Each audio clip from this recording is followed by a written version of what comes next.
Ya, pemirsa, sinyal resesi ekonomi kian nyata.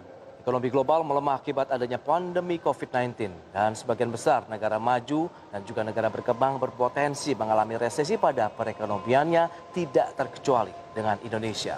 Lantas, bagaimana keadaan Indonesia dalam menghadapi ancaman resesi? Berikut liputannya.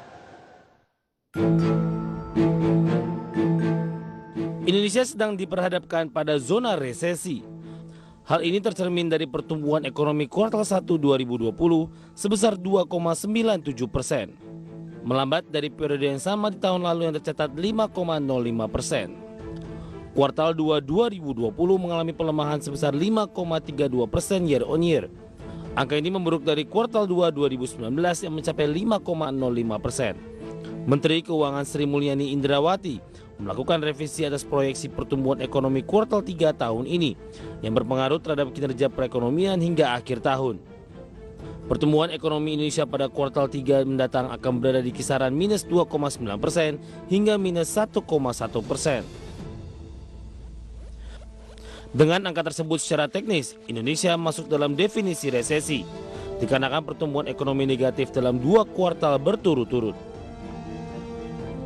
Penurunan aktivitas ekonomi nasional berdampak langsung pada pemutusan hubungan kerja yang dilakukan oleh sebagian besar sektor usaha, termasuk pada sektor ekonomi non-formal akibat kebijakan PSBB di berbagai daerah di Indonesia.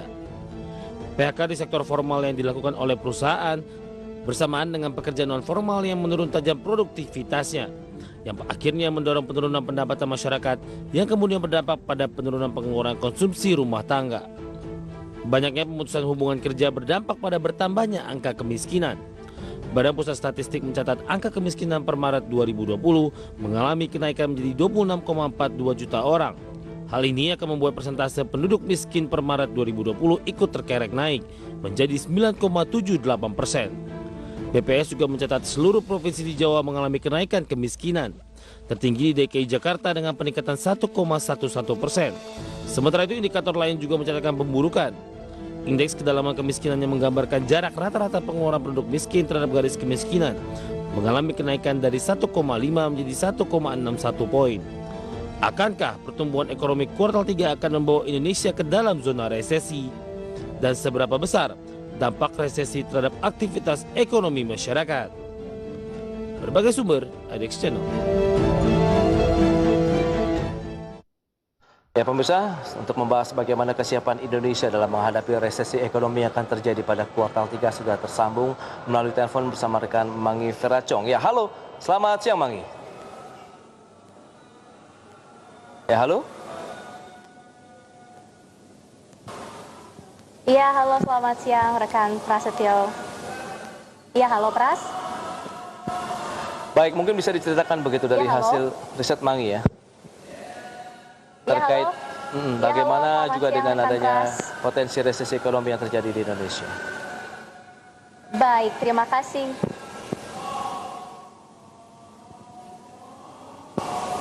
Iya, baik, terima kasih rekan Prasetyo Wibowo.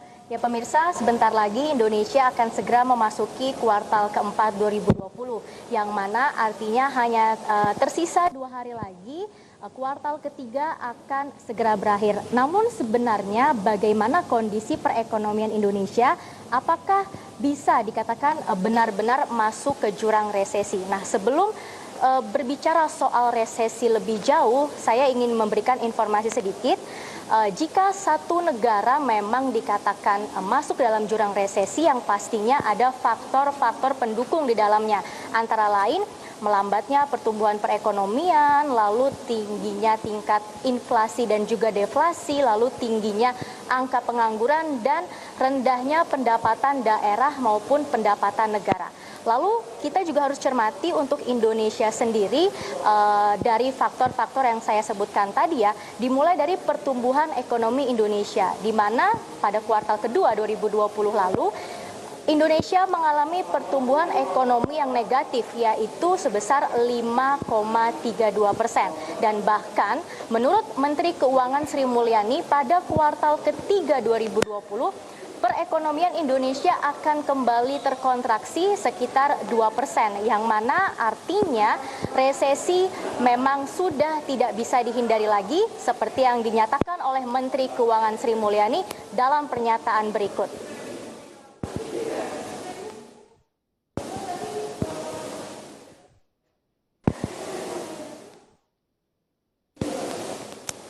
Ekosistem ini kita harapkan akan bisa menurunkan biaya logistik kita yang sekarang adalah 23,5% dari PDB, akan bisa ditekan menjadi 17%.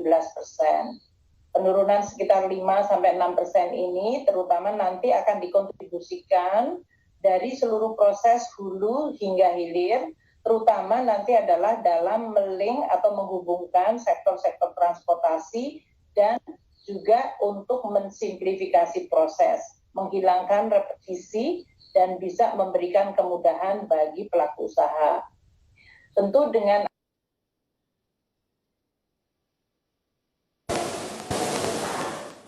Ya, Pras. Jadi memang menurut Menteri Keuangan Sri Mulyani saja pada kuartal ketiga 2020, Indonesia akan mengalami pertumbuhan ekonomi yang terkontraksi dan bisa disimpulkan bahwa resesi tidak bisa dihindarkan.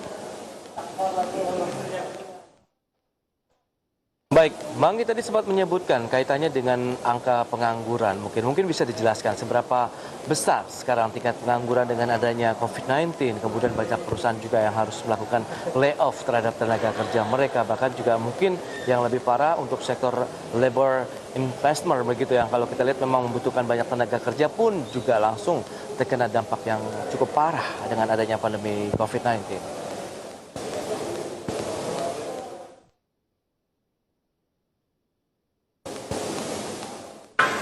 Ya, jadi jika bicara mengenai tingkat pengangguran di Indonesia, ini berdasarkan data dari Kemnaker, pada bulan Mei 2020 saja jumlah tenaga kerja atau jumlah masyarakat yang mengalami PHK dan juga dirumahkan akibat pandemi COVID-19 ini melebihi 3 juta orang atau 3 juta pekerja. Yang mana, Pras, sebenarnya dalam 5 tahun terakhir Indonesia ini sudah mengalami penurunan untuk jumlah pengangguran. Namun ketika memasuki 2020 dan adanya pandemi COVID-19 ini kembali membuat tingkat pengangguran semakin tinggi di Indonesia. Dan satu hal yang perlu diwaspadai dari tingginya angka pengangguran di Indonesia, bisa saja kedepannya akan mengakibatkan tingkat kemiskinan yang akan tinggi pula akibat dari tingginya tingkat pengangguran di Indonesia saat ini. Baik, bicara mengenai tingkat kemiskinan, lantas seberapa besar juga berdasarkan hasil riset yang sudah dilakukan oleh Manggi. Tadi di sisi lain memang pengangguran juga masih menjadi kendala yang harus segera diselesaikan, tapi dengan adanya dana-dana yang sudah disalurkan untuk sektor UMKM maksud saya begitu, dan ini diharapkan juga bisa meningkatkan dari sisi produktivitas dan menambah lagi jumlah tenaga kerja di Indonesia. Dari sisi kemiskinannya ini bagaimana? Adakah yang perlu digarisbawahi, Manggi?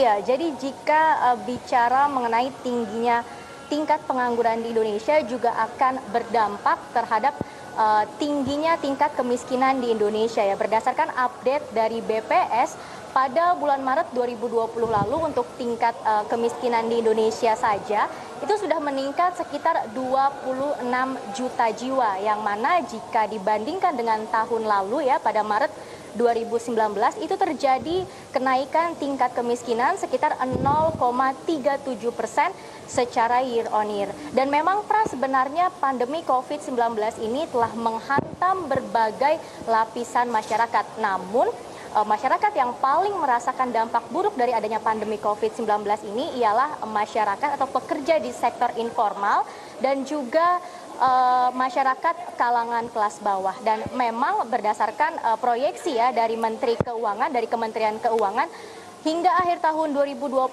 ini untuk tingkat kemiskinan di Indonesia akan kembali meningkat, akan kembali bertambah hingga 4 juta jiwa.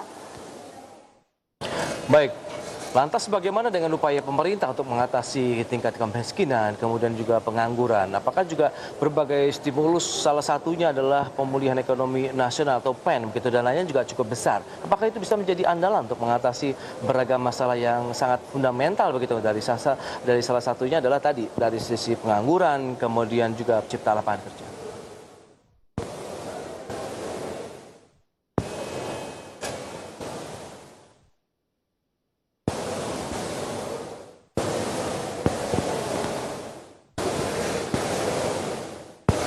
Ya, sejauh ini sebenarnya langkah yang dilakukan oleh pemerintah sudah tepat, apalagi dengan mengadakan program pemulihan ekonomi nasional ya, dengan menganggarkan dana sekitar 695,25 triliun rupiah, di mana dari jumlah dana tersebut juga terbagi-bagi lagi di beberapa sektor ya, seperti contohnya untuk sektor pembiayaan korporasi yang memang mendapatkan bagian atau jumlah sekitar 53,5 triliun. Lalu ada sektor kesehatan yang mendapatkan bagian sekitar 87,5 triliun dan juga bagi kementerian dan lembaga sebesar 106,1 triliun dan juga perlindungan sosial seperti bansos dan lain-lain itu mendapatkan dana sekitar 203,9 triliun, bagi insentif usaha juga 120,6 triliun dan bagi UMKM sebesar 123 triliun rupiah. Dan memang hanya langkah pemerintah selanjutnya adalah dengan mengoptimalkan serapan dana PEN ini agar bisa menanggulangi kemiskinan, pengangguran, dan juga kembali menaiki atau kembali mendongkrak perekonomian Indonesia di kuartal selanjutnya. Baik, Mangi, terima kasih atas laporan yang sudah Anda berikan. Ini luar biasa sekali memang upaya-upaya pemerintah untuk mengatasi dampak dari pandemi COVID-19 yang memang sudah dilakukan tadi dengan adanya penyaluran dana pemulihan ekonomi nasional yang diharapkan bisa ikut menggerakkan lagi laju perekonomian nasional. Terima kasih, Mangi, dan selamat melanjutkan aktivitas Anda kembali. Ya, pemirsa, jam beranjak dari tempat Anda. Di segmen berikutnya kami akan hadir dengan pembahasan infografis sejauh mana sih sektor-sektor apa saja yang terdampak dengan adanya COVID-19 yang terjadi di Indonesia. Sesaat lagi.